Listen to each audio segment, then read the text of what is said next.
sanadka 2014 kana inaan kor u sii qaadno waxa la leeyahay gudoomiye hab xisaabeedkaaga حساب علنتها يو qaabka maamulkaaga gacantada ku rusay ma la oran karaa hab musuqmaasuq ku ka dhaca madbacad qaran ma wallahi taada lagu sheegayo cidii ku sheegtay weydiinaysa inuu ka dhacayn kale anigu sama haysta laakiin waxa jira maaray buugaagta soo saartaan waxa xukuumadii hore jirtay in la hasaam jiro lacagaha buugaagtana ku leedin dawladda lacag badan haraay ay jireen tiimiga wax ma iska bedeleen oo nuucii hore u jirtay wax ma ka bedeshay aad bay iska bedeleen cidii aan wax sameeyay cid wax nagala hadha ciidan de waqtiga loogu tala galay bacid walba iska soo bixisa doomiye waxa ka heli kari weydeen baa la sheegay in wargeyskii dawan ay soo saartaan oo ay madbacad ay daabacdo madbacada kale sida asal kale ay ka soo daabacdaan arintaasi ma jirta inaad arinta wax kuma jiro waxa weeye waxa laalay wax ka jira saaxiib ma jiraan dawan anaga waa naga madax banaanta anagana shaqo nagu male madbacadu ma daabacdo mana hoos yimaado maariyo gooniye iyo maamul gooniye bay leedahay wasaaradda warfaafinta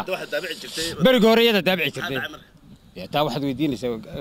maamulkayga horreeyay iyagu baad ka wareegay masax waxa timid kuma ba soo gaadhaan muddo 2 sanadood iyo dheeraadaan hadir joogay hadda yimaado wala daabici kara ma 8 bog waa loogu qoray lagu qoray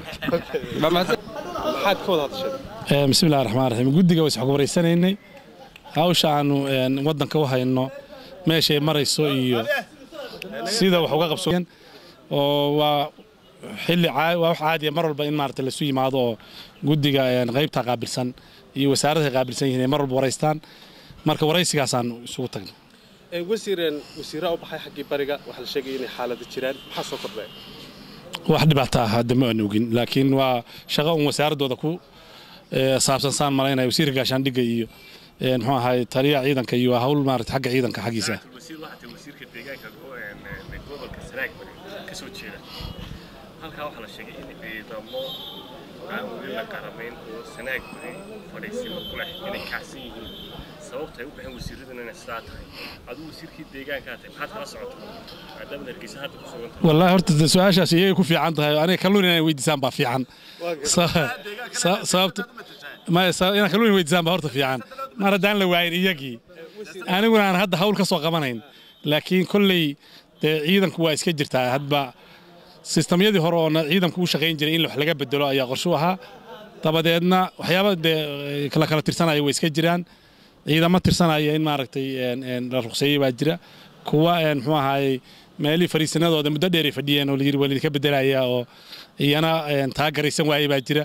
marka uu farsamadii waxa la weydiinaya qolada laakiin wax weyn oo saameyn loo deegaanka iyo dalka ku leedahay ma aha oo sida miisaanka hore lagu qiyaasay in waxa intan saameyn ballaaran ku leh gobolada bariga Soomaaliland siyaasadda gobolada wasiirada Puntland baa idinkaga miisaan badan baran iyo laasqor iyo deegaankaas ma tahay kartaan balale maxaa ka jirta yaa ku yiri taas anigu hadda aan safarkii u dambeeyay laasqor baan ka yimiyay ciidiga dambeysay oo meel kale ka timi ogtahay wasiir madaxweynaha cusub ee Puntland wuxuu magacaabay wasiirro badan oo deegaanka ka soo jeeda sideed u aragtay mar walba waa la magacaabi jiray oo intii Puntland jirtay waa la magacaabi jiray anaa marka mid ahaan jiray laakiin waxay ku xiran tahay sida dawladda iyo siyaasadeeda looga hirgeliyo gobolkaas oo wasaarad walba iyo hay'ad walba ku shaqaaleeyo ay uga hawl gasho maraakiib jiriibaho maxay ahayd ilaa xanta qaada sabaa ayaa ruqsad wasaaradda kalluumaysiga siisaba leeyahay tii eedanti daahriyaala ka badan sidoo aragtay ma jiraan wax markaba hadda ruqsad ka haysta oo badeena ku jira ma jiraan waa iska hadal weey wasiir waxa jira kalluumaysato ruqsado hore u siiseen kuwa dambana ka daba siiseen oo kalluumaysigii xogaa khilaaf dhexdooda ka jiro baa jira arrimahaas sidoo aragtay wasiir والله ما فهمت سؤالش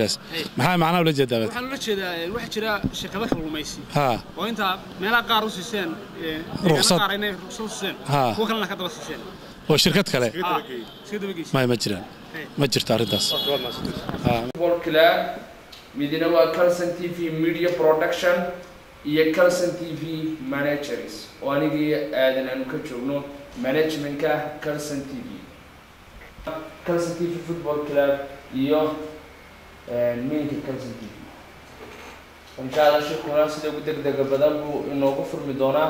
aadan Ismaaciil oo banaanka jooga oo hadda soo gali doona insha Allah yeeras wada sugi doona markaas ayayna dhici doontaa isbarasho dhammaanteen isbarano hadday tahay qolada media production ka iyo hadday tahay